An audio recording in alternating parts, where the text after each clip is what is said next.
ঘটনাটি একটি ব্ল্যাক ম্যাজিকের, আমার নানা এবং তার ভাইয়ের সাথে ঘটে যাওয়া একটি ঘটনা। এটা কোনো ভয়ের ঘটনা না, ঘটনাটি ব্ল্যাক ম্যাজিকের সাইড এফেক্ট নিয়ে। 2003 কি 2002 কি 3 এরকম একটা সময় নানারা দুই ভাই পবিত্র হজ সম্পন্ন করেন। মূলত তখন থেকেই ঘটনার শুরু। আমার নানার সাথে মূলত ঘটনাটা ঘটে।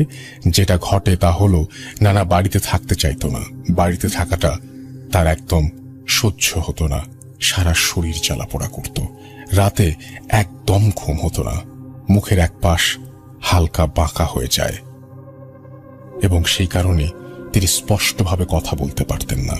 অনেকটা অ্যাবনর্মাল হয়ে যান। প্রাথমিক পর্যায়ে আমার মামারা নানাকে বিভিন্ন ডাক্তার দেখান।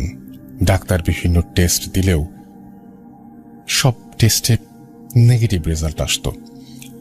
এর কিছুদিন পর যখন কোনো ডাক্তার দেখেও কোনো কাজ হলো না, তখন আমার মামা আমাদের পাশের গ্রামের এক কবিরাজের কাছে যায়। সে বিভিন্ন রিচুয়াল করে বলে আমার নানাকে বান মারা হয়েছে। ক্রস ম্যাচিং করার জন্য আরো দুজন কবিরাজের কাছে যাওয়া হয়। আমার মনে হয় যিনি ক্রস চেক করার কথা বলছেন, যে আরো দুজনের কাছে যাওয়া হয়, কিন্তু তারা কেউই বান তুলতে পারবে না বলে দেয়। যাই হোক, শেষে এমন একজন কবিরাজের সন্ধান পাই যে জিন দ্বারা তদবির করে। নানার বাড়িতে রাতে আসে এবং আসার পরে প্রথমে তারা যে কাজটা করে সেটা হচ্ছে সুতো দিয়ে দুই হাতের কনিষ্ঠ অঙ্গুলি থেকে কনুই পর্যন্ত মাপে। মাপার শেষে দেখা গেল দুই হাতের মাপের পার্থক্য 1 ইঞ্চি। কবিরাজ এর কথা মতে নানাকে বান মারা হয়েছে, এটাই নাকি তার প্রমাণ। এরপর কবিরাজ তার নিজের ওপর জিন নিয়ে আসে এবং তার মাধ্যমে জানতে পারে নানাকে 2 জায়গায় তাবিজ করা হয়েছে। তাবিজ দুটো জিনের মাধ্যমে তোলা হয়, যেগুলো দুটো চুলার নিচে পোতা হয়েছিল। ওই জিন বলেছিল নানাকে অগ্নিবাণ মারা হয়েছিল, আর ওই 2 তাবিজের এক তাবিজ নষ্ট ছিল, যার কারণে অন্য ওই জিন বলেছিল নানাকে অগ্নিবাণ মারা হয়েছিল এবং কবিরাজ দিয়ে অন্য একটা তাবিজ করা হয় এবং পোতা হয় রানিং চুলার নিচে। জিন তাবিজ দুটো ভাঙে। তার ভেতর পাওয়া যায় যে সমস্ত জিনিস, তার মধ্যে বাবুই পাখির পালক, হাতের নখ, কাপড়ের টুকরো, চিকার চামড়া, একটা কাগজ যাতে নানা ধরনের মূর্তি আঁকা ছিল এবং আরো কিছু লেখা ছিল আর কি।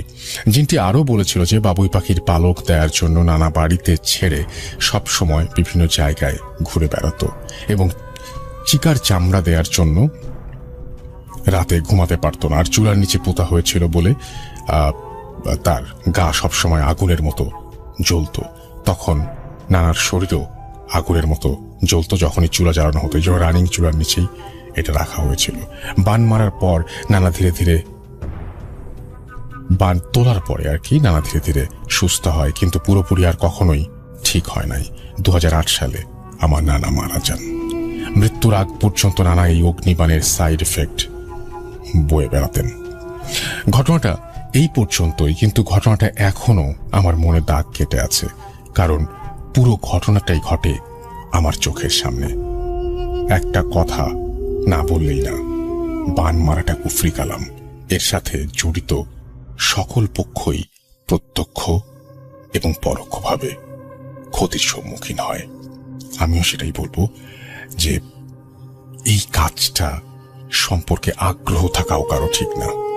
সত্যি এটা আগ্রহ থাকার মতো কোনো কাজ না, এটা করার মতো কোনো কাজ না।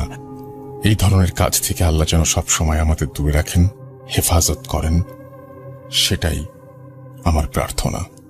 আর আপনাদের কাছেও যদি এরকম ঘটনা থাকে অবশ্যই লিখে পাঠাবেন আমাকে লেখার ঠিকানা russell.bhoot.com@gmail.com। Spirit, be here with me.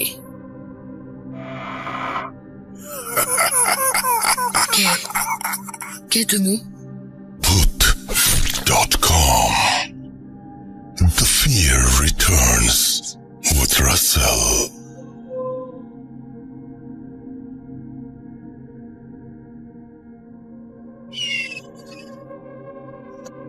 কিছু কিছু মানুষ খুব তাড়াতাড়ি কাছে চলে আসেন। এই সেদিন শুরু করলাম ভূত.com, এর মধ্যেই কিছু কিছু মানুষ খুব কাছে চলে এসেছেন। কিছু কিছু মানুষের ঘটনা আমাকে দারুণভাবে নাড়া দেয়, কি চমৎকার ভাবে ঘটনা বলেন। এবং যতজনের ঘটনা আমি শুনেছি তার মধ্যে আমার প্রিয় একজন হচ্ছেন, যিনি খুবই রিসেন্টলি আমার সাথে যুক্ত হয়েছেন ভূত.com চালু করার পরে। তিনি হচ্ছেন রেহমান ভাই, এবং তিনি ক্যানাডা থেকে রেগুলার আমাদের ঘটনা দেন এবং অসম্ভব সুন্দর ঘটনা তিনি আমাদেরকে উপহার দিয়ে থাকেন। আমি আশা করব যে আজকেও তার একটা ঘটনা যেটা আপনারা শুনবেন সেটা আপনাদেরকে যথেষ্ট পরিমাণে আনন্দ দেবে, এবং তার ঘটনা মানেই স্পেশাল কিছু। বিশেষ করে তার বলার যে ভঙ্গি, এটাতে আমি খুবই মুগ্ধ, এবং আমিও এত চমৎকারভাবে হয়তো গল্প বলতে পারি না। আমি শুধুমাত্র আপনাদের যারা ঘটনা বলেন তাদের সাথে আপনাদের সম্পর্কটা জুড়ে দিতে পারি, এইটুকুই পারি আমি, এর চেয়ে বেশি কিছু পারি না। তারপরেও আপনাদের ভালোবাসা সামনে চলার সাহস যোগায়। তো আমরা আজকে রেহমান ভাইয়ের ঘটনা শুনবো, এবং সেই একই সাথে আমি যেটা করব সেটা হচ্ছে যে আপনাদের হাফেজ মাইনুদ্দিন ভাইয়ের যে ঘটনাটা সেটাও শোনাবো একটু পরে, এবং আপনারা আমাকে অবশ্যই ইমেল করে ঘটনা পাঠাবেন, না হয় কিন্তু শো বন্ধ হয়ে যাবে। সুতরাং ঘটনা পাঠাতেই হবে। ব্ল্যাক ম্যাজিকের ঘটনা সবাই শুনতে চান, ব্ল্যাক ম্যাজিকের ঘটনা চাই চাই চাই। যার পরিবারের সাথে যার সাথে এরকম ধরনের ঘটনা ঘটেছে, আল্লাহ না করুক, তারপর যদি ঘটে গিয়ে থাকে তাহলে অবশ্যই আমাদের পাঠিয়ে দিন। সবাই শোনার জন্য অধীরভাবে আগ্রহে আছেন। আমি এখন চলে যাব ঘটনায়, এবং আমাদের ঘটনা যাবার আগে ইমেল অ্যাড্রেসটা আরো একবার স্মরণ করিয়ে দিই, russell.booth.com@gmail.com। আমি চলে যাচ্ছি আমাদের দ্বিতীয় ঘটনায়। সশ্রদ্ধ সালাম, আমি রহমান বলছি, টরন্টো, কানাডা থেকে। কানাডার গ্রেট সিটি টরন্টোতে আমাদের তখন প্রথম পদার্পণ, এবং তখন বাড়ি খুঁজছি কেনার জন্য।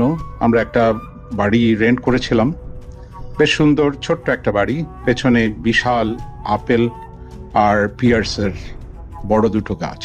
একটা স্কুলের সাথে, স্কুলের ঠিক পেছনেই একটা এই বাড়িটা অনেক সুন্দর, অনেক ফুলের গাছ, সবকিছু মিলিয়ে একেবারে গুছানো একটি ছোট্ট বাড়ি। সো আমরা ওখানে যখন উঠলাম তার মাস কয়েকের মধ্যে আমার এক সিনিয়র কলিগ, ওনারও ইমিগ্রেশন নিয়ে ওনারা কানাডায় আসবেন। তো আমরা বললাম, তো অসুবিধা নেই, আপনারা এখানেই থাকতে পারেন, অনেক মজা হবে, সবাই মিলে মজা করব, আনটিল আনলেস আপনারা এর মধ্যে হয়তো বাড়ি দেখে শুনে হয়তো কোথাও কিনতে পারবেন। তো উনি পছন্দ করলেন। ওনারা যখন এলেন আমরা বেশ ভালোই আনন্দের সময় কাটাচ্ছিলাম কানাডাতে। ওনার এক ছেলে এক মেয়ে, আমাদেরও তাই। নতুন দেশ, নতুন পরিবেশ, রান্না বান্না করা, লন্ড্রি করা, গ্রোসারি করা, এই যেমন সবাই মিলে একসাথে হইচই করে ওয়ালমার্ট, লবলস, উইনার্স, এগুলো ফেমাস স্টোরসগুলোতে মজা করে কেনাকাটা করা, সবকিছু মিলিয়ে এক নতুন জীবনের স্বাদ পাচ্ছিলাম। একটা ছোট ঘটনা বলতে পারি, অনেক ইন্টারেস্টিং। আমার ছেলের জন্য একটা সাইকেল কিনেছিলাম। সে তো অনেক খুশি, সাইকেল নিয়ে স্কুলের পর সবসময় ওটা নিয়ে ব্যস্ত থাকে। এক সপ্তাহ পরেই একদিন স্কুলের ওখানে বেশ একটু ঢালু, টিলার মতো, ওখানে চালাতে গিয়ে একটা ডিচের মধ্যে হিট করে সাইকেলের সামনেটা পুরোটাই ভেঙে যায়, একেবারে মেইন যে রড আছে ওটা পুরোটাই ভেঙে যায়, রড আয়রনটা। So it was a big hit. যাই হোক, ছেলে মোটামুটি ভালোই ছিল, একটু ব্যথা পেয়েছিল, পরে আমার ওয়াইফ ওকে একটু মলম টলম লাগিয়ে দিয়েছে, পরে ঠিক হয়ে গিয়েছিল। তো এখন আমি ভাবছিলাম এই সাইকেলের এই মেইন রডটা কোথায় পাবো। তো শেষে ভাবলাম যে যেখান থেকে কিনেছি, যে বিগ স্টোর, ওখানে যাই, ওখানে গিয়ে ওদেরকে জিজ্ঞেস করি, ওদের কাছে হয়তো পার্টস থাকতে পারে। আমি আর আমার ওয়াইফ মিলে আমরা গেলাম, ওখানে গিয়ে আমরা লাইনে দাঁড়ালাম, সেই কাস্টমার সার্ভিসের লাইনে। তো ওখানে গিয়ে জাস্ট মনে মনে ভাবছিলাম যে কিভাবে বলবো কি হয়েছে, ভাঙলো কি করে। কিছু বলার আগে মেয়েটা এসে ডেস্ক থেকে দেখলো, দেখে একটা স্টিকার লাগিয়ে আমাদেরকে বললো যে ওই সাইকেল যেখান থেকে র্যাক আছে ওখান থেকে তোমরা যে কোনো একটা পছন্দ করে নিয়ে আসো। তা আমরা ঠিক বুঝলাম না, পেছনে আরো 4-5 জন লোক লাইনে থাকাতে আমি আর আমার ওয়াইফ মিলে গিয়ে আর একটা পছন্দ করলাম। একটু আগের সাইকেলের চাইতে এটা একটু দাম একটু বেশি, তারপরও বেশ সুন্দর সাইকেলটি। তো ওটা যখন আমরা নিয়ে আসলাম, আসার পর মেয়েটা আসলো, এসে দেখলো আমাকে শুধু ডিফারেন্স অফ ডলার যেটা আছে আমাকে বললো যে you can pay it in the cash counter. তা আমি বললাম যে বাহ, আমি আর আমার ওয়াইফ মুখ চাওয়াচাওয়ি করলাম, আমরা একটা প্রশ্ন করলো না, ভাঙলো কি করে, কি হয়েছে না হয়েছে, কখন কিনেছো, মানে জাস্ট রিসিটের ভেতরেই সবকিছু। সো এটাই হচ্ছে ফান ওখানে শপিং করার জন্য। তো মেইন ঘটনায় আসি, আমাদের অতিথিরা ওনারা বাড়ি পেয়ে গিয়েছেন তখন মনের মতো, মাস 2 আমাদের সাথে ছিলেন। তো ওনারা বাড়িতে তখন শিফট করে আমাদেরকে বলল চলে ওখানে আসার জন্য, সবাই মিলে কদিন না হয় হইচই করলাম একসাথে। যা বলা তাই কাজ। উনি যেখানে বাড়িটা কিনেছেন এটা পিয়ারসন ইন্টারন্যাশনাল এয়ারপোর্ট থেকে হাইওয়েতে যদি আসতে চান তাহলে 15 মিনিটের রাস্তা, এবং বেশ চমৎকার নেবারহুড, অনেক গাছালির মধ্যে এই ছোট্ট রাস্তাগুলো এঁকে বেঁকে গেছে ওখানে। তো যতটুকু শুনতে পেলাম, এখানে যারা নেবারহুডে যারা থাকে, যে 8-10টা বাড়ি আছে, এই গত 48 বছরে এখানে কোনো বাড়ি কেনা বেচা হয়নি। অর্থাৎ ওনারাই প্রথম একটা কিনলেন এই 48 বছর পর। ওখানে একটা কাপল ছিল, ওখানে প্রায় 90 বছর ওদের বয়স। সো এই ভদ্রলোক মারা গেছেন, তো এখন ভদ্রমহিলা যেহেতু একা ওনার পক্ষে সম্ভব না ওখানে এই বাড়িটা টেক কেয়ার করার, সো উনি প্ল্যান অনুযায়ী এটা উনি বিক্রি করে দিয়ে কোনো একটা অ্যাপার্টমেন্টে উঠে যাবেন, ইজি ফর হার। সো ওনাদের বাড়িটা হচ্ছে ঢুকার মুখে একটা চার্চের পরপরেই হচ্ছে এই বাড়িটা। তা এখন সবাই মিলে ওখানে আমরা বেশ হইচই করছিলাম, সারাদিন ধরে আমরা খুব মজা করছিলাম। ওনারা তো আগ্রহ নিয়ে দেখাচ্ছিল এবং অনেক প্ল্যান বলছিল কিভাবে এটা রেনোভেট করা যাবে, অনেক কিছু হয়তো বদলে ফেলতে হবে। নিচে বেসমেন্টের নিচে যে ফ্লোরটা ওটা পুরোটাই আসলে চেঞ্জ করতে হবে, অনেক পুরনো। ওখানে একটা স্টাডি রুমের মতো দেখলাম, দরজাটা তো পুরোটাই ভাঙা, ওটা রিপেয়ার করা হয়নি। একটা বাথরুম আছে, টয়লেট এন্ড বাথ আছে, আর একটা বেডরুম আছে নিচে বেসমেন্টে। বেডরুমের বেসমেন্টের আবার একদিকটা কাঁচের, এক সাইডটা উপরের দিকে কাঁচের, যাতে বাইরের অন্তত কিছুটা দেখা যায়, এভাবে ডিজাইন করা। তো ভেরি ইন্টারেস্টিং থিং হচ্ছে মেইন ফ্লোরের মধ্যে ওনাদের যে লিভিং অ্যান্ড যে এবং যেটা ডাইনিং এরিয়া বলা যায়, সেটার মাঝামাঝি একটা অনেক বড় একটা খুব সুন্দর ঘোলাটে একটা কাঁচ দেখতে পেলাম। ওই কাঁচ দিয়ে আসলে পুরোটা একটা ওয়ালের মতো, ওখানের ভেতরে বেশ ঘোলাটে কিছু পিকচারের মধ্যে কিছু মেয়ের কিছু ছবি, কিছু মিউজিক্যাল ইনস্ট্রুমেন্টের। উনি বলল যে এই কাঁচটা ইজিপ্ট থেকে প্রায় সেই 50 বছর আগে ওনারা $20,000 দিয়ে, US ডলার দিয়ে ওনারা এটা ইম্পোর্ট করেছিলেন। এটা অনেক ইন্টারেস্টিং, এটা তো বেশ ভালো লাগলো। আর আরো ভালো লাগলো যে এখানে দেখলাম যে আরো কিছু পুরনো মিউজিক্যাল ইনস্ট্রুমেন্ট আর বেসমেন্টও আমি দেখেছি। এটা ওনারা নিয়ে যায়নি, কারণ বাজানোর হয়তো কেউ নেই। তো রাতে ডিনার হলো, ডিনার করে সবাই মিলে এখন বসলাম। আমার ওয়াইফ অনেক সুন্দর গান গায়, তো ওর গানের গলা বেশ মিষ্টি, তো সবাই ধরলো আমার ওয়াইফকে গান শোনানোর জন্য। সো গানও হলো, অনেকগুলো গান সে গাইলো আর কি। গাওয়ার পর এখন আমরা প্ল্যান করলাম কি কোথায় থাকবে না থাকবে। তা আমি, আমার ওয়াইফ আর আমার ছেলে আমরা নিচে বেসমেন্টে বেডরুমে থাকতে পারবো, আর উপরে এক মাস্টার বেডের ভিতরে আমার সেই সিনিয়র কলিগ, ওনার ওয়াইফ আর ছেলে, আর আরেকটা যেটা রুম আছে ওখানে আমার দুটো মেয়েই থাকতে পারবে, কোনো অসুবিধা নেই। সবকিছু সেট হয়ে গেল, সবাই যার যার রুমে চলে গেল। তো আমরাও গেলাম নিচে। তো সারাদিন তো অনেক হইচই হলো, ঘুমানোর সমস্ত প্রস্তুতি। তো ঘুমাতে গেলাম। ঘুমাতে যাওয়ার কতক্ষণ পরে আমি চোখটা বাইরে দিয়ে সেই জানালার কর্নিশ দিয়ে বাইরের দিকে এমনি আকাশ দেখা যাচ্ছিল। তো হঠাৎ করে মনে হলো যে কে যেন সরে গেল ওদিক দিয়ে। তো ভাবলাম চোখের ভুল হতে পারে, অথবা ক্যানাডাতে অনেক রাকুন থাকে, এই ধরনের বাড়ির পেছনে রাত হলেই সে রাকুনগুলো হচ্ছে একটা বেড়ালের মতো, বেশ বড় সাইজের, মুখটা ছোট, গ্রে আর ব্ল্যাক কালারের হয়। আর এরা এসে ওই গার্বেজ বিন টিন গুলো যদি খোলা পায়, ওগুলো খুলে ওরা সব মানে সত্যানাশ করে রেখে চলে যায়। ওরা ওই গার্বেজ খেতে আসে আর কি ওখানে। তো ভাবলাম রাকুন হতে পারে। তো চোখটা প্রায় লেগে আসছিল ঘুমের মধ্যে, হঠাৎ করে মানে কুটকাট শব্দ হচ্ছিল। পুরনো বাড়ি, ভাবলাম যে হয়তো শব্দটা এমনি হচ্ছে, কাঠের হয়তো শব্দ হতে পারে। তো হঠাৎ করে আমার মনে হলো কে যেন বাথরুমে ঢুকে দরজাটা বন্ধ করে দিল। তো আমি ভাবলাম আশ্চর্য, উপরে বাথ অ্যান্ড টয়লেট আছে দুটো, আর নিচে কে আসবে? নিচে তো আমরা ছাড়া আর কেউ নেই। তো যাই হোক, আমি চোখটা আমার প্রায় বন্ধই ছিল, তো হঠাৎ করে চোখটা খুলতেই দেখি হুইল চেয়ারে বসা একটা লোক সে বাথরুম থেকে বেরিয়ে স্টাডি রুমের দিকে চলে গেল। এটা কি হলো?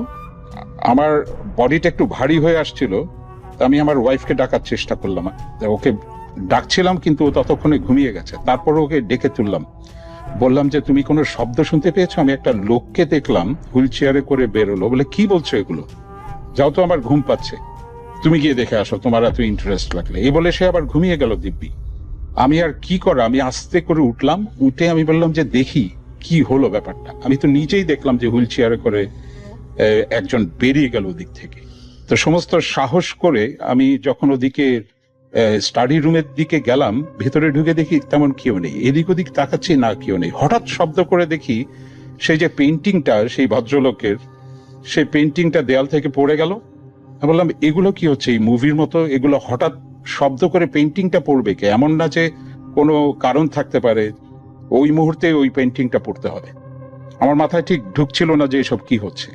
তো আমি বেডরুমে ব্যাক করে চলে আসলাম। বেশ কিছুক্ষণ আমার বডির ভেতরে ওই ফিলিংটা ছিল যে কি করা যায়, আমার ওয়াইফকে কি আবার ডাকবো? আবার ভাবলাম যে না, সে হয়তো দেখা গেল হঠাৎ যদি ভয় পায় সারাটা রাত সে এমনি পার করে দেবে। তো আমি আর ডাকলাম না।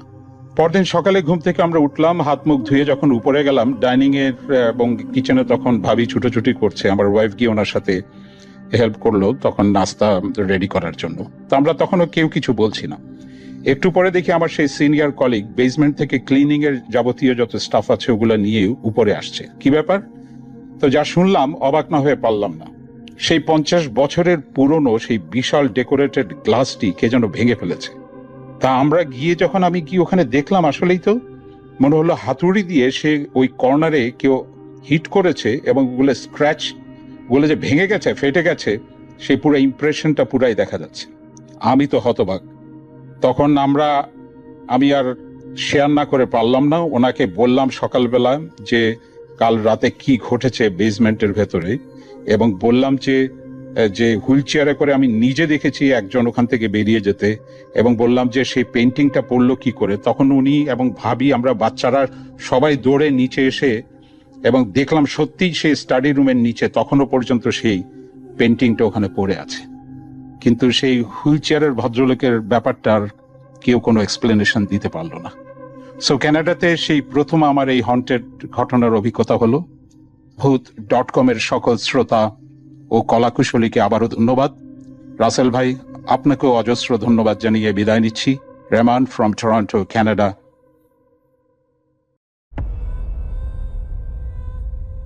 Spirit, be here with me.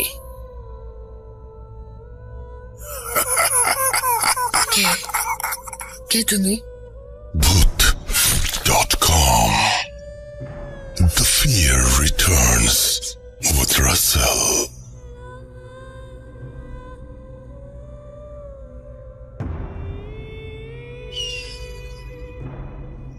আমরা অনেক সময় খুব তাড়াতাড়ি মানুষকে জাজ করে ফেলি না, যেটা সত্যি নাকি মিথ্যা, নাকি সত্যি নাকি মিথ্যা, কত রকমের চিন্তা করি। আমার মনে হয় কি আমিও কিংবা আপনিও ওই মানুষটার ভেতরে তো ডুব দিয়ে দেখতে পারবো না। ওই মানুষের সমস্যা উনিই ভালো জানেন, উনি কি করছেন না করছেন সেটা উনিই ভালো জানেন। আমাদের উপভোগ করার কাজ, আসুন আমরা উপভোগ করি, এবং এই বিশ্বাস অবিশ্বাসের ব্যাপারটা মাথা থেকে যত তাড়াতাড়ি ছেড়ে ফেলতে পারবেন তত বেশি এনজয় করবেন। চলুন শুনে আসি। হ্যালো রাসেল ভাই, আমি জুলিয়েট ফ্রম কলকাতা, ইন্ডিয়া। আমি আপনার ভূত এফএমটা আজকে প্রায় 2 বছর ধরে শুনি। ইন্ডিয়ার আমি জানতাম না আপনাদের ওখানে কোনো মানে ভূত এফএম রেডিও ভর্তির ব্যাপারে আমি কিছুই জানতাম না। তো সাডেন সার্চ করতে গিয়ে আমি আপনার একটা এপিসোড শুনে আমি এত বড় ফ্যান হয়ে যাই যে আমি পরপর করে সব এপিসোড শুনতাম। এবং এখন ভূত এফএম, পরে যে আপনি ভূত.com শুরু করেছেন সেটাও আমি শুনি। আমি ভীষণ পছন্দ করি আপনার আপনি যেভাবে শোটাকে হোস্ট করেন, আপনি যেভাবে কথা বলেন, আপনার পরিষ্কার উচ্চারণ আমার ভীষণ ভালো লাগে। আর আপনি যে গল্প মানে যে ঘটনাগুলো এত সুন্দর করে, এত নাটকীয় ভাবে, এত ভালোভাবে পড়েন, মানে মনে হয় যেন আমি সত্যি ওই জায়গাটায় আমরা রয়েছি, ওই ঘটনাগুলো আমরা শুনছি। আমি ভূত অবিশ্বাস করি না, আমি কোনো কিছুকে খুব একটা বেশি অবিশ্বাস করি না এই প্যারানর্মাল ব্যাপারগুলোকে, কারণ আমি নিজে কিছু ফেস করেছি জীবনে, ডেফিনেটলি ইয়েস আমি করেছি। আরও অনেকেই আমার পরিচিতির মধ্যে মানে অনেক শুনেছি, দেখেছি। সো আমি ধীরে ধীরে বলবো আপনাকে ঘটনাগুলো এক এক করে। তো আজকে যে ঘটনাটা আমি আপনাকে শেয়ার করছি সেটা আমার যিনি দিদি থাকেন আমার বাড়িতে, যে মেড, তো উনি আমার বাড়িতে আজ প্রায় 3 বছর আছেন। তো এর আগে উনি একটি বাড়িতে 9 বছর ছিলেন। এটি প্রায় আপনার 10-11 বছর আগেকার কথা। এই ঘটনাটি ঘটে জামতের ইন্ডিয়ার জামশেদপুর বলে একটি জায়গা আছে, ওখানে জামশেদপুর বলে জায়গাটিতে উনি একটি বাচ্চাকে দেখাশোনা করতেন। তার বাবা মা দুজনেই কাজ করতো, চাকরি করতো। তো একদিন বিকেলে দিদি ছাদে যায় জামা কাপড় আনার জন্য। জামা কাপড় মেলা ছিল, তো ওগুলো বিকেল বেলা তখন সন্ধ্যে পড়ছে। ওই সময় দিদি গিয়ে জামা কাপড়গুলো বাচ্চাটাকে নিয়ে গিয়ে ছাদে যায়, কোয়ার্টারের ছাদে উঠে দিদি দেখছে যে ছাদের পাঁচিলের উপরে, বড় কোয়ার্টারের ছাদ, বড় পাঁচিল, একটা বসে রয়েছে একটি মেয়ে। তো দিদি একটু 2-4 পা এগিয়ে গিয়ে মেয়েটিকে বলে, এই মেয়ে নিচে নাম, ওখানে বসেছিস কেন, পড়ে যাবি না? ছোট মেয়ে, ধরুন 10-11 বছর কি 13 বছরের একটি মেয়েটি পেছনের দিকে পা করে বসে পুরো মাথাটা ঘুরিয়ে দিদির দিকে ঘুরে গেল মাথাটা। দিদি দেখে বিশাল বড় বড় দুটো চোখ, আর কিরকম খিলখিল করে দিদিকে দেখে হাসছে। দিদি ওখান থেকে পালিয়ে লাফিয়ে দৌড়ে নিচে এসে দিদি অজ্ঞান হয়ে যায়। তারপর থেকে দিদির অনেক জ্বর, তারপরে বাচ্চাটারও অনেক জ্বর। যে বাচ্চাটাকে নিয়ে গিয়েছিল দিদি, অনেক ওষুধ খাওয়ানো হলো, তাদেরকে মাদুলি টাদুলি দেয়া হলো। পরে দিদিরা জানতে পারে যে ওই ফ্ল্যাটে, ওই কোয়ার্টারে কেউ একটা কখনো আত্মহত্যা করেছিল। তো ছাদে নাকি এরকম প্রায়শই এরকম দেখা যায় সন্ধ্যের পরে। ওই ফ্ল্যাটে সন্ধ্যের পরে কেউই খুব একটা ওঠে না। দিদিরা যেহেতু নতুন ছিল, দিদি না জেনে কাজটা করে ফেলেছিল, উঠে পেটেছিল। তারপর তারা ওখান থেকে ছেড়ে ওরা কলকাতায় চলে আসে। এটা একটা ঘটনা দিলাম রাসেল ভাই। পরে আপনি যদি আমার এই ঘটনাটা শেয়ার করেন, আমি ডেফিনেটলি আপনাকে আরো অনেক গল্প দেবো। আমি নিজের সাথে ঘটা আমার কিছু খুব ইন্টারেস্টিং ঘটনা আছে, আমি ডেফিনেটলি আপনাকে শেয়ার করবো রাসেল ভাই। থ্যাংক ইউ রাসেল ভাই, ভালো থাকবেন। আপনার এই যে ভালো দলে থাকা ব্যাপারটা আমার ভীষণ ভালো লাগে। বাই বাই রাসেল ভাই, take care. Spirit, be here with me.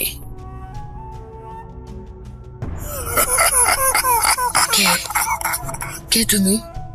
Hoot.com. The fear returns with Russell.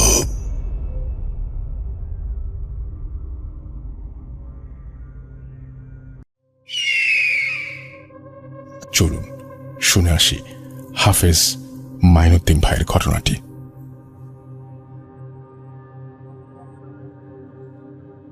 আসসালামু আলাইকুম রহমতুল্লাহ। আলহামদুলিল্লাহ, কোভিড-19 করোনা ভাইরাস থেকে যারা আমরা সুস্থ আছি, আল্লাহর কাছে শুকর আদায় করি।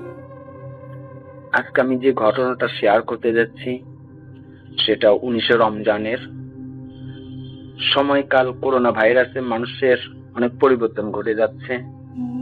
এখন মানুষ সব থেকে বেশি আক্রান্ত, ভীত এবং ক্ষতিগ্রস্ত যেটা হচ্ছে যে স্বাভাবিক কোনো অসুখ, স্বাভাবিক কোনো রোগ হলেও মানুষ সেই করোনা বলেই যে দাবি চালাচ্ছে, যার কারণে কিছু কিছু মানুষগুলো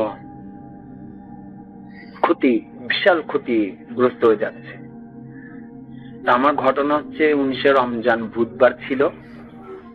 সেটা ইফতারির পর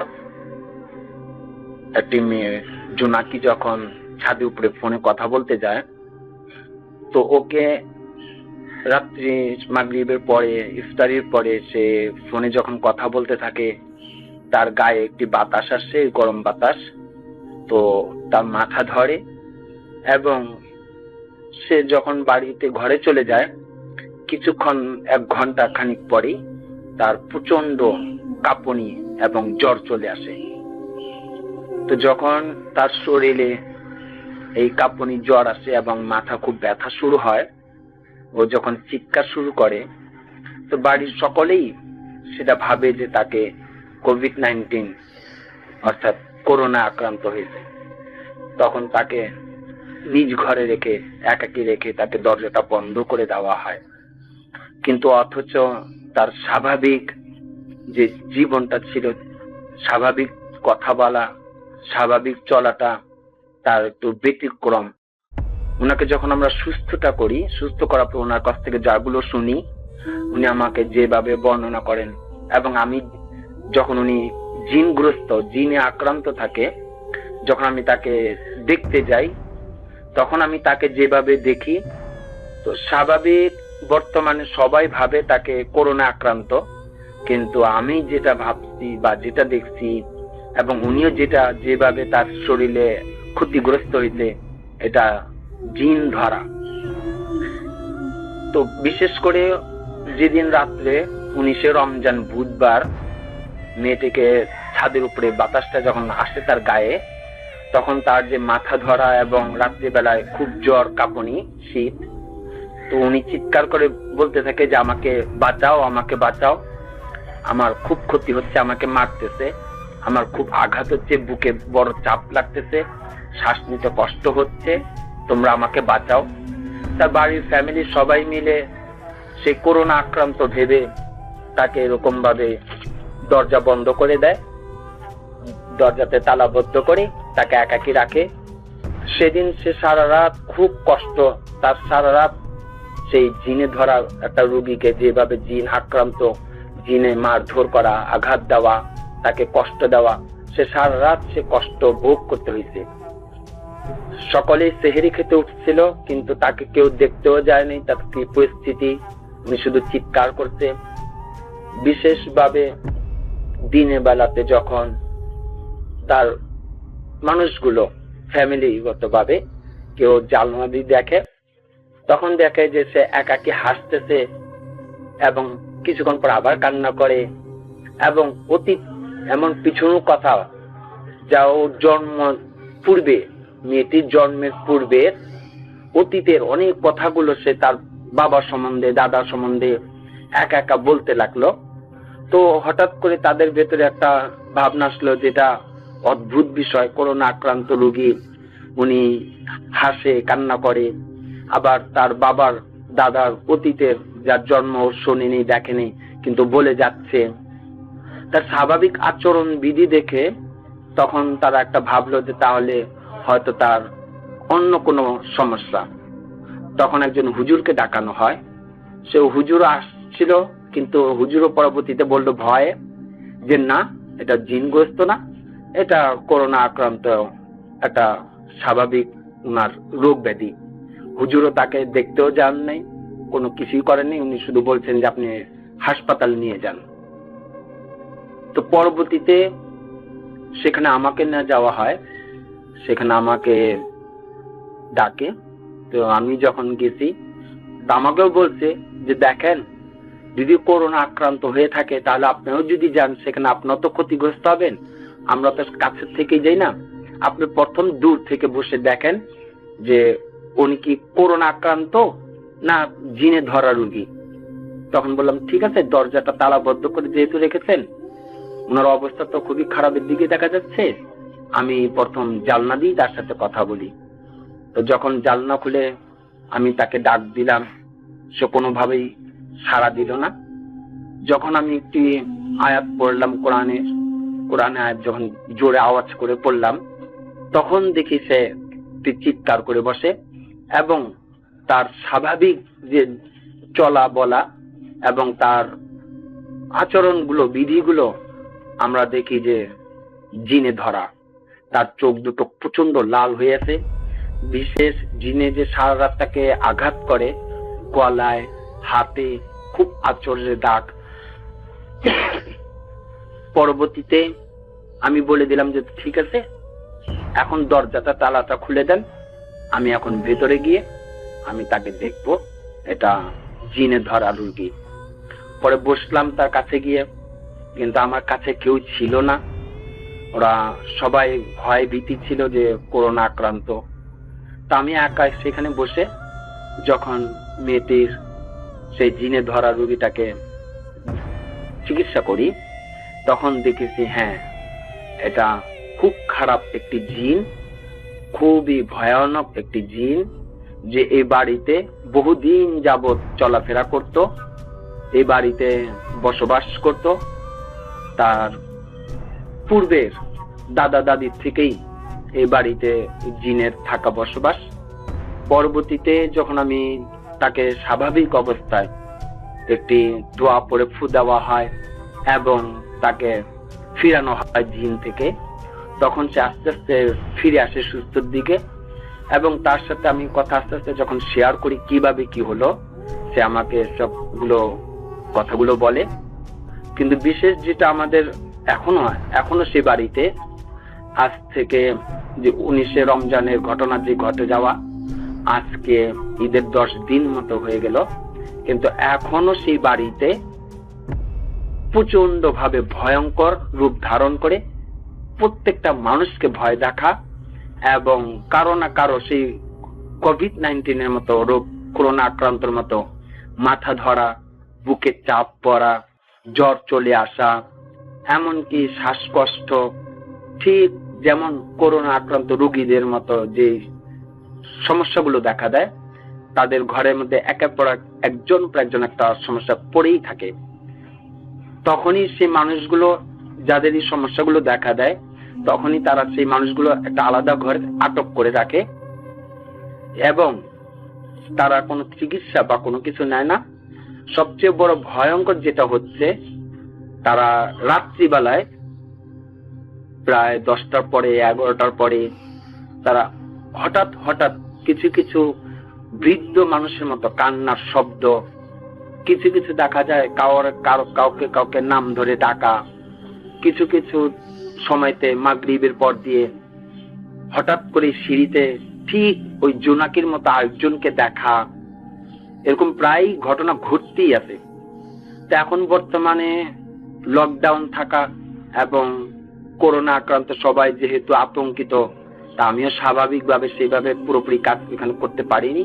শুধু মেয়েটাকে চিকিৎসার জন্য যাওয়া হয়, তাকেও পুরোপুরি আমি সুস্থ এখন বর্তমান, কিন্তু বাড়িটা যে আমি বন্ধ করে আসব বা সেই পুরোপুরি জিনটা কেন কতদিন ধরে আছে, কিভাবে কি হচ্ছে, এই পুরো বাড়িটাকে যে বন্ধ করে আসব, সেটা এখনো করা হইতেছে না। আমাকে প্রতিটা দিনই ফোন করে বলা হয় যে তারা রাত্রিবেলায় খুব আতঙ্কিত থাকে, সেই কারো না কারো নাম ধরে রাত্রিবেলা ছাদ উপরে ডেকে নিয়ে যায়, কারো না কারো এরকম ভাবে কান্নার শব্দ শুনতে পায়। বর্তমানে আমাদের লালবাগের মধ্যে সেই জায়গাটা, বাড়িটা খুবই আতঙ্কিতগ্রস্ত আছে। তো আশা করি সেইটা অচিরেই, খুব শীঘ্রই সে বাড়িটা বন্ধ করে দিয়ে আসবো। এবং আমার কাছে বিশেষ খেয়াল যে পূর্বে যারা ছিলেন তার দাদা দাদি, কারো না কারোর সাথে তার সেই জিনের সম্পর্ক থাকাতে ওই সেই বাড়িটাতে সেই জিনের বসবাস হয়ে গেছে। এখনো পর্যন্ত সেই জিন সেইখানে বসবাস করতেছে। হয়তো এই জিনকে তাড়ানো বা ঘর বন্ধ করার পরেও সেই জিনকে এখান থেকে বিতাড়িত করা সম্ভব হবে না। সে এখানেই তার বসবাস, সে এখানেই থাকা শুরু করেছে। তো সবচেয়ে বড় ভয়, যেটা সবচেয়ে বড় আতঙ্কিত, যে কোভিড-19 মতো জিনে যখন ধরে, জিনে যখন আক্রমণ করে, মানুষ তখন মনে ওই ফ্যামিলিতে জাগে, ওই বাড়ির মানুষ কেউ না কেউ ভাবে যে তাকে করোনা আক্রান্ত করেছে, তাকে কেউ সাহায্য বা কোনো চিকিৎসার জন্য কেউ অগ্রসর হয় না, তাকে গৃহবন্দী দরজাতে তালা দিয়ে রাখা হয়। এটাই হচ্ছে সবচেয়ে বড় বিষয়। দুঃখজনক যে কোভিড-19 আমাদেরকে বর্তমানে মানুষ পরিবর্তন, মানুষের ভেতরে যে সহানুভূতি, মানুষের ভেতরে যে একটা মানব সেবা, আমরা মানুষ থেকে ভালোবাসাটা দূরে সরে যাচ্ছি। কোভিড-19 এর শুধু এই ক্ষতিগ্রস্ত কোভিড-19 এর দ্বারাই আক্রান্ত না, হয়তো অন্য কোনো রোগও তার হতে পারে, জিনও ধরতে পারে, অথবা তার যে কোনো একটা অসুখ, যে কোনো রোগ হতে পারে। কিন্তু আমরা বিশেষভাবে এই কোভিড-19 করোনা আক্রান্ত ভেবে স্বাভাবিক মানুষের দিনগুলো ক্ষতিগ্রস্ত আমরা করে যাচ্ছি। এরকম বহুজনই সেই জিনে ধরা রোগীগুলো পড়ে আছে। আমাদের কাছে খবর যেগুলো আসে আমরা যেতেও পারি না, বা তারাও এখন ভয়ে ঘরে প্রবেশও করতে দেয় না। যে বিশেষ সবারই একটা আতঙ্ক, সেটা কোভিড-19 করোনা রোগ ব্যাধি। কিন্তু আমরা বলতেছি যে এখন বর্তমানে স্বাভাবিক মানুষগুলো জিনের দ্বারা বা অন্য কোনো রোগ আক্রান্ত হতে পারে। অতএব যে কোনো রোগ হোক না কেন, আমাদের সবারই সচেতনতা দরকার। কোভিড-19 ভেবে একটা মানুষের জীবন নষ্ট না করা, একটা মানুষকে মৃত্যু ঝুঁকিতে না নেওয়া। তো এই ছিল আমার আজকে ঘটনা। আরো ইনশাল্লাহ আমার আরো কিছু ঘটনা আছে, আমি পরবর্তীতে আবারও পাঠাবো। আসসালামু আলাইকুম ভাইয়া, আমার জন্য দোয়া করবেন।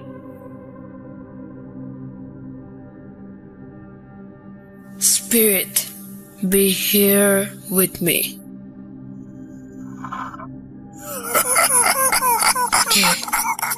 কে তুমি? Put.com. The fear returns with Russell.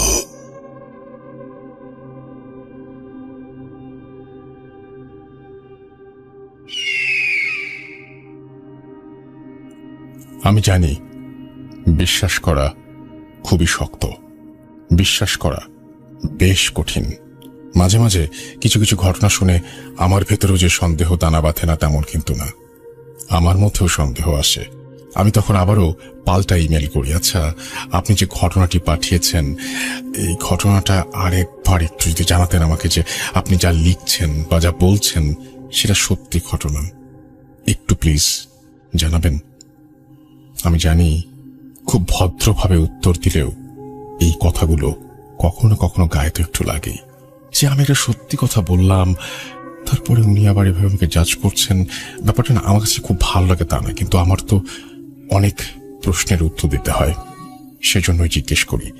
আমি এখন যে ঘটনাটা প্লে করব সেই ঘটনা পাওয়ার পরেও একটু অস্বস্তি লেগেছিল, যার জন্য আমি আবারও জিজ্ঞেস করেছিলাম যে আপনার এই ঘটনা যে সত্যি এইটা আপনি একটু আমাকে জানান। উনি কিন্তু আবার আরেকটা অডিও ক্লিপে জানিয়েও ছিলেন যে আমার এই ঘটনা সত্যি। আচ্ছা, আমার কাছে মনে হয় ভিডিওটা আছে, সেটা আমি হয়তো প্রচার করব। এবং তিনি বলেছিলেন যে এই ঘটনাটা সত্যি। তো এই যে ব্যাপারটা সেটা হচ্ছে যে মাঝে মাঝে আমার সাথে হয়।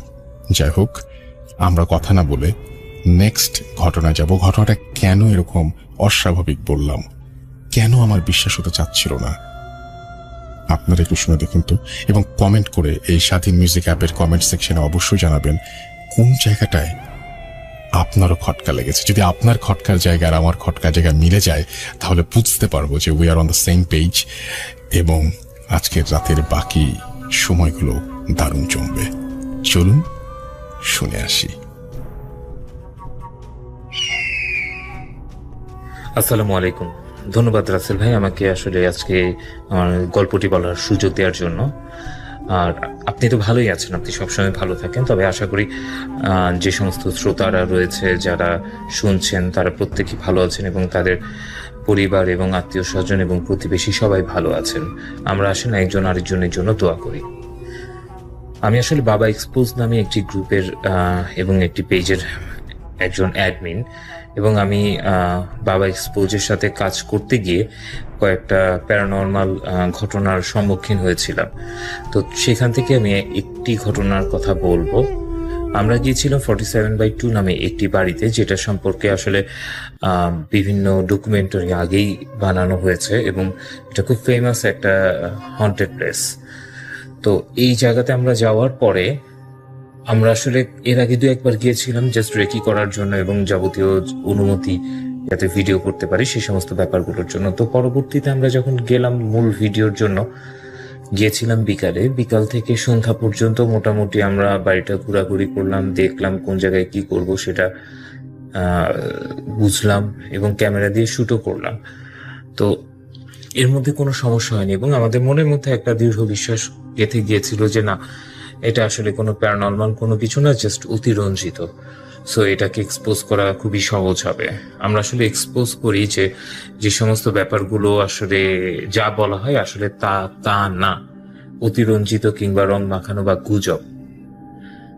তো মাগরিবের পরে যখন আমরা কাজ করছিলাম, তো তখন আমাদের কিছু জিনিস ছিল, যেমন আমরা ক্যামেরা 4টা নিয়ে গিয়েছিলাম, তার সাথে আমাদের আরো বেশ কিছু ইকুইপমেন্ট ছিল, যেমন K2 মিটার ছিল, আমরা বেলুন দিয়ে কিছু কাজ করেছিলাম, আমরা স্পিড বক্স নিয়ে কাজ করেছিলাম, লেজার দিয়ে কাজ করেছিলাম, এরকম আরো বিভিন্ন ইকুইপমেন্ট আমরা নিয়ে গিয়েছিলাম। তো প্রথমে যখন আমরা বেলুন দিয়ে কাজ করতে গেলাম, 3টা বক্স করে 3টা বেলুনকে পাশাপাশি রাখলাম এবং তখন আমরা K2 মিটারটাও সাইডে রাখলাম। সাইডে রাখার পরে আমরা বললাম যে এখানে যদি কোনো জিন থেকে থাকে বা কোনো প্যারানর্মাল কোনো কিছু থেকে থাকে তাহলে তারা যেন সাড়া দেয় এবং K2 মিটারের বাতিটাকে ব্লিং করায়, 2 নাম্বার বাতিটাকে ব্লিং করায় এবং একটা বেলুনকে যেন সে নাড়িয়ে দেয়। তো আশ্চর্যজনকভাবে K2 মিটারের যেই বাতিটি, সেই বাতিটিকে সে ব্লিংও করালো, আবার দেখা যাচ্ছে যে বেলুনটা ছিল সে বেলুনটাও নড়লো, যেটাকে আমরা ইন্ডিকেট করে দিয়েছিলাম যে এটা। ইন দ্য মিন টাইম আমাদের যে অ্যাকশন ক্যামেরা, সেই অ্যাকশন ক্যামেরাটা অটোমেটিক অফ হয়ে গেল। কেন অফ হলো এটা আসলে আমাদের বুঝে আসছিল না। তারপরে ধরে নিলাম যে না ঠিক আছে, এটা হয়তো বা আমাদের যেই মেকানিক্যাল প্রবলেম আর কি। তো তারপরে আমরা এই বেলুন দিয়ে আরো বেশ কিছু কাজ করলাম এবং প্রত্যেকবারের রেজাল্ট পাচ্ছিলাম। বেলুন যেটাকে আমরা সরতে বলছিলাম সেটা সরে যাচ্ছিল, অথচ কিন্তু ওই জায়গাতে কোনো বাতাস নেই এবং যতক্ষণ ছিলাম ওরকম তেমন কোনো বাতাসই ছিল না। তার পরবর্তীতে আমরা ওইখানে বেলুন 3টে ওই বক্সের মধ্যে রেখে আমরা পাশের রুমে গেলাম, যেটা হচ্ছে গিয়ে একটা কিচেনের মতো, এবং সেখানে অসংখ্য হাড়গোড়,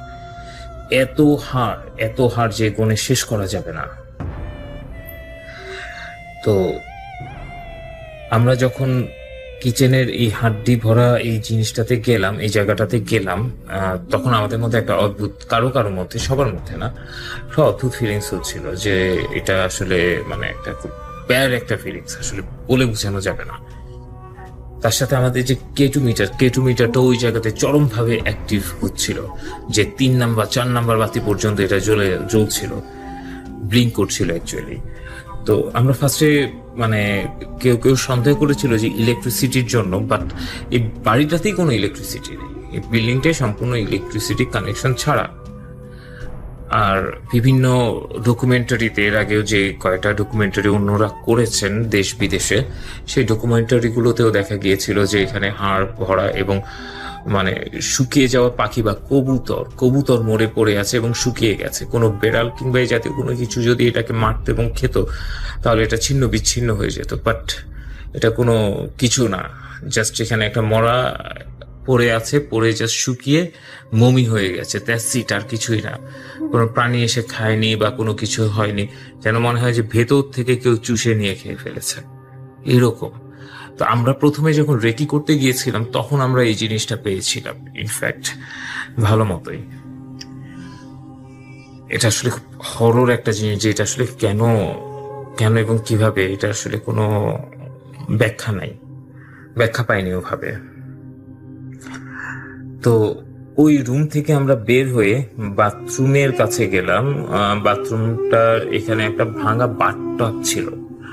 তো ভাঙা যে বাথটাব, ওই বাথটাবের ওখানে আমাদের K2 মিটার কোনো রকম কোনো রেসপন্স করে নাই এবং ওভাবে আমরা কোনো কিছু করতে পারিনি। কিন্তু পরবর্তীতে ক্যামেরা দেখা গেল, ভিডিওতে আসছিল যে একটা ছোট্ট আলোর একটা বল ওখানে ঘোরাফেরা করতেছে, অথচ আমাদের কাছে এরকম কোনো আলোর বল ছিল না এবং ওই আলোর বল দিয়ে কোনো কাজ আমরা করিও নাই। এটা টোটালি ইম্পসিবল একটা জিনিস।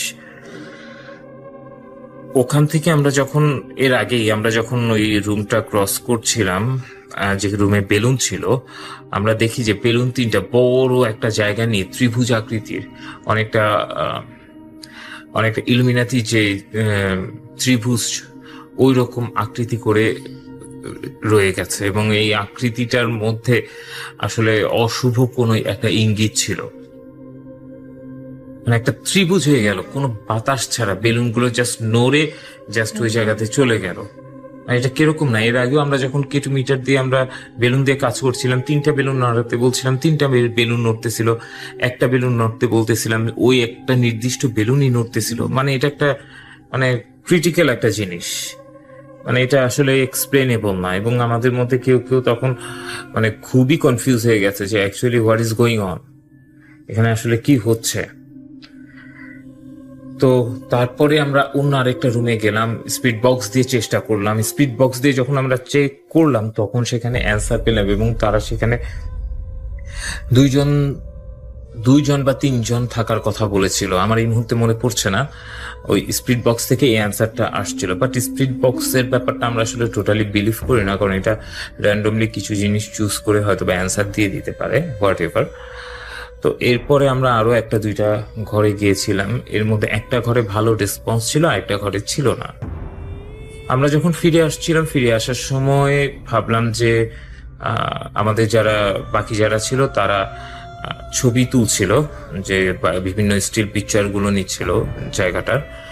আর আমি ভাবলাম যে একটু কোরআন তেলাওয়াত করি, একটু আজান দেই, যদি এখানে যেহেতু কিছু সিমটম দেখা গিয়েছে, যাতে আমাদের সেফটির ব্যাপারটাও একটা আছে, সো দ্যাট আমি একটু আয়াতুল কুরসি পড়লাম, আজান দিলাম। আমার সাথে আরেকজন ছিল, মানে ঠিক যখন আমি স্টার্ট করেছি তার কিছুক্ষণ পরে আমার ঠিক পিছনে একটা বেলুন ঠাস করে ফেটে গেল।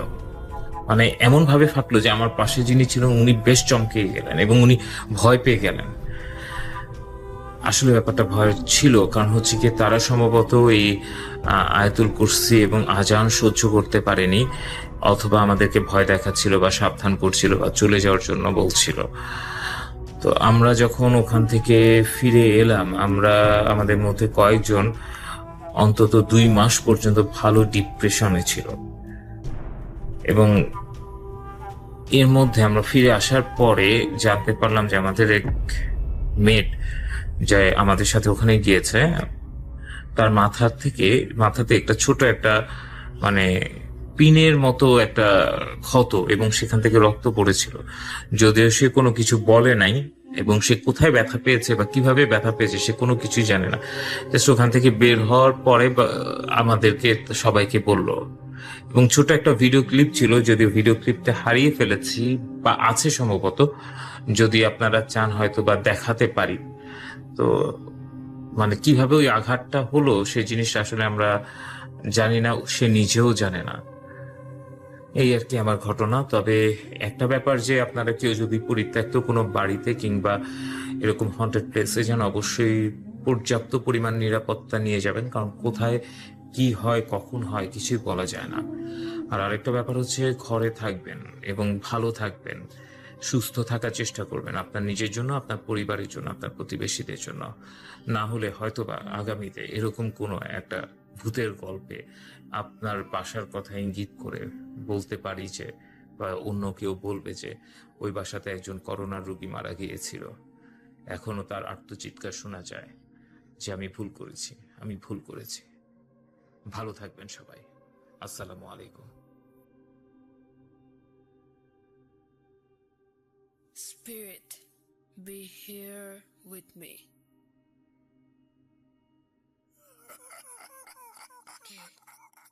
কে তুমি?